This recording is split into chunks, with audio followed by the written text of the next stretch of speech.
প্রথমে বিশেষ খবর। শেখ শাহজাহানকে গ্রেপ্তারের পুলিশের কোনো বাধা নেই বলে কলকাতা হাইকোর্ট স্পষ্ট জানিয়ে দিয়েছে। সন্দেশখালীর পলাতক এই নেতাকে নোটিশও পাঠিয়েছে আদালত। মুখ্যমন্ত্রী আজ পুরুলিয়ায় এক প্রশাসনিক সভায় একগুচ্ছ প্রকল্পের উদ্বোধন ও শিলান্যাস করবেন। রাজ্য সরকার পুরসভা এলাকাগুলিতে বাড়ি তৈরির নকশা অনুমোদনের কাজ আরো সহজ করতে বিশেষ কমিটি গঠনের সিদ্ধান্ত নিয়েছে। এবার থেকে বেসরকারি হাসপাতালের নামের সঙ্গে রিসার্চ শব্দটি ব্যবহার করতে হলে গবেষণা সংক্রান্ত বিস্তারিত নথি জমা দিতে হবে সংশ্লিষ্ট কর্তৃপক্ষকে। যুব ভারতী ক্রীড়াঙ্গনে আইএসএল ম্যাচে ইস্ট বেঙ্গল 1-0 গোলে চেন্নাইয়ান এফসিকে হারিয়ে দিয়েছে। আসছে বিস্তারিত খবরে।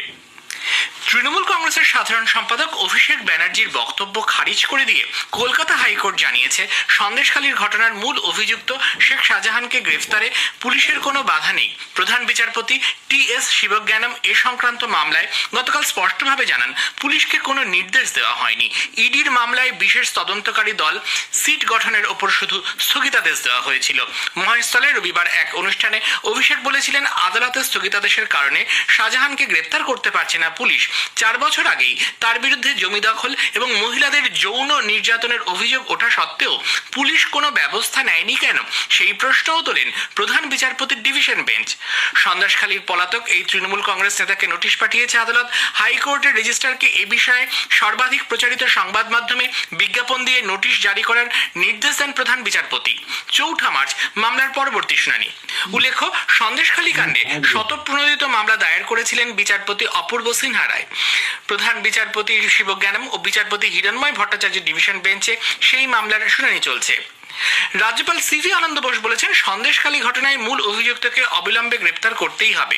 অন্যদিকে তৃণমূল কংগ্রেসের রাজ্য মুখপাত্র কুণাল ঘোষ বলেছেন, আদালতের আইনি জটের কারণেই শাহজাহান গ্রেফতারের বিষয়টি আটকে ছিল। হাইকোর্টের প্রধান বিচারপতির বক্তব্য এবং নির্দেশের পর সেই জট কেটে গেছে।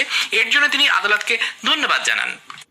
আদালতের স্থগিতাদেশের কারণে হাত পা বেঁধে দিয়েছিল পুলিশের, সেই জন্যই পুলিশ এগোতে পারেনি। সেই জায়গায় দাঁড়িয়ে আমরা আদালতকে ধন্যবাদ জানাচ্ছি যে আপনারা এই স্থগিতাদেশ থেকে সরে এবার পুলিশকে আপনারা ছাড়পত্রটা দিলেন না, পুলিশ এবার করতে পারবে। সেই ক্ষেত্রে আমরা বলছি যে 7 দিনের মধ্যে শেখ শাহজাহান গ্রেফতার হবে। বিজেপি নেত্রী আইনজীবী প্রিয়াঙ্কা টিব্রিওয়াল বলেছেন, এই শাহজাহানের মতো অভিযুক্তকে গ্রেফতারের ক্ষেত্রে হাইকোর্ট কখনোই স্থগিতাদেশ দেয়নি, দিতে পারেও না। অনারেবল হাইকোর্ট পরিষ্কার বলে দিয়েছেন যে অভিষেক ব্যানার্জি যে কথাগুলো বলেছিলেন সেটা মানুষকে ভুল বোঝানোর জন্য ছিল। তো শাহজাহানের কাছে কোনো স্টে অর্ডার নেই বা কোনো কোর্টের প্রোটেকশন নেই। কোর্ট কেন কোনো ধরনের স্টে দিবে? যে অ্যাকিউজ আছে এতগুলো মামলাতে, তো সেই কথাটা পরিষ্কার বলে দিয়েছে। দেখুন, অভিষেক ব্যানার্জিরা নিজের মুখ বাঁচানোর জন্য এইসব কথা এখন বলছে। এতদিন পরে তো বাড়ি থেকে বেরোলেন, তো মানুষকে আর কি জবাব দিবেন? মহিলাদের কি জবাব দিবেন? এদিকে প্রদেশ কংগ্রেস সভাপতি সাংসদ অধীর রঞ্জন চৌধুরী অভিযোগ করেছেন, রাজ্য সরকার শেখ শাহজাহানকে আড়াল করে তাদেরই গ্রেফতার করছে যারা খুবই নগণ্য। দলের অপরাধীদের রক্ষা করার জন্য শাসক তৃণমূল কংগ্রেস লক্ষ লক্ষ টাকা খরচ করছে বলেও তাঁর দাবি।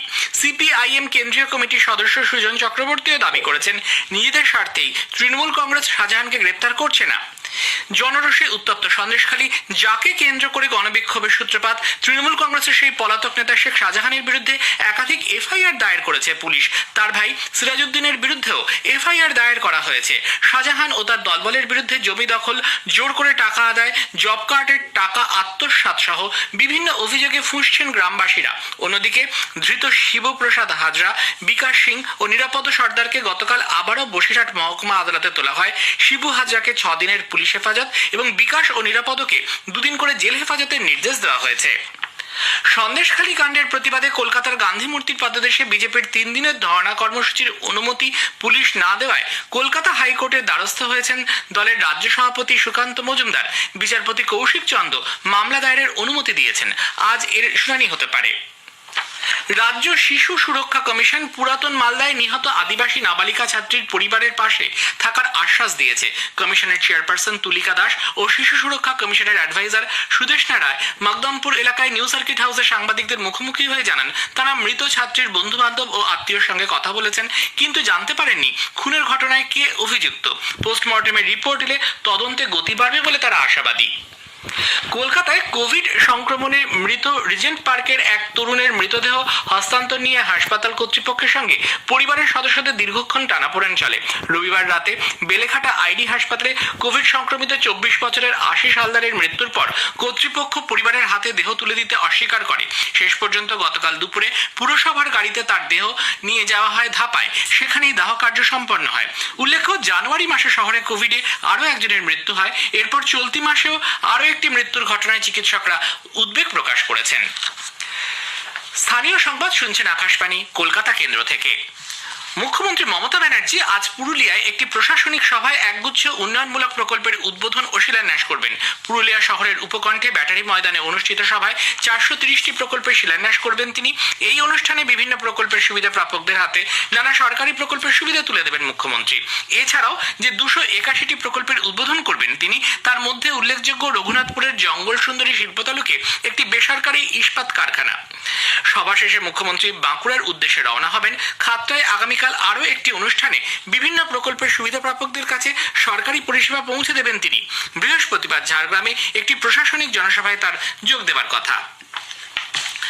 রাজ্য সরকার পুরসভা এলাকাগুলিতে বাড়ি তৈরির নকশা অনুমোদনের কাজ সহজতর করতে বিশেষ কমিটি গঠনের সিদ্ধান্ত নিয়েছে। এতদিন পর্যন্ত পুরো এলাকায় এই বাড়ির নকশা অনুমোদন করত বোর্ড অফ কাউন্সিলর। এবার থেকে সংশ্লিষ্ট পুরসভার চেয়ারম্যানদের নেতৃত্বাধীন একটি কমিটি এই কাজ করবে বলে পুর ও নগর উন্নয়ন দফতর সূত্রে জানানো হয়েছে। এছাড়াও চেয়ারম্যান বোর্ড অফ কাউন্সিলর্সের মনোনীত একজন কাউন্সিলর এবং একজন করে বিশেষ অফিসার ও ইঞ্জিনিয়ারকে কমিটিতে রাখা হয়েছে।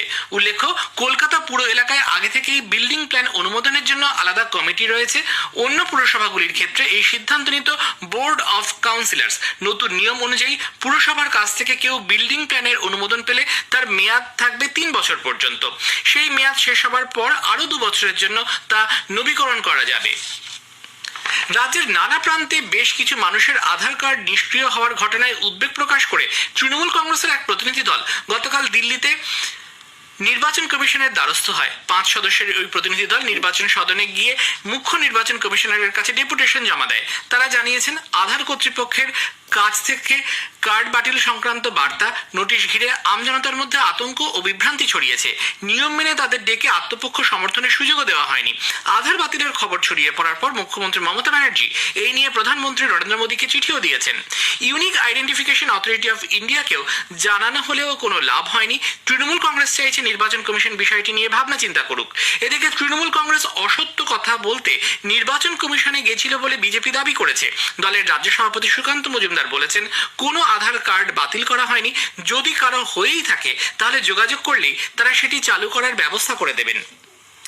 জনসাধারণকে তাদের লোকসভা কেন্দ্রের বিশদ তথ্য এবং সেই এলাকায় চালু থাকা বিভিন্ন কেন্দ্রীয় সরকারি প্রকল্প ও উন্নয়ন সম্পর্কে অবহিত করতে আকাশবাণী কলকাতার সংবাদ বিভাগ শুরু করেছে বিশেষ অনুষ্ঠান ভারত বিকাশ ডায়েরি। প্রতিদিন রাত 8:50 গীতাঞ্জলি প্রচার তরঙ্গে শুনুন 10 মিনিটের এই অনুষ্ঠান। আমাদের সোশ্যাল মিডিয়াতেও অনুষ্ঠানটি সরাসরি শোনা যাচ্ছে। আজকের প্রতিবেদনে থাকছে মুর্শিদাবাদ লোকসভা কেন্দ্র।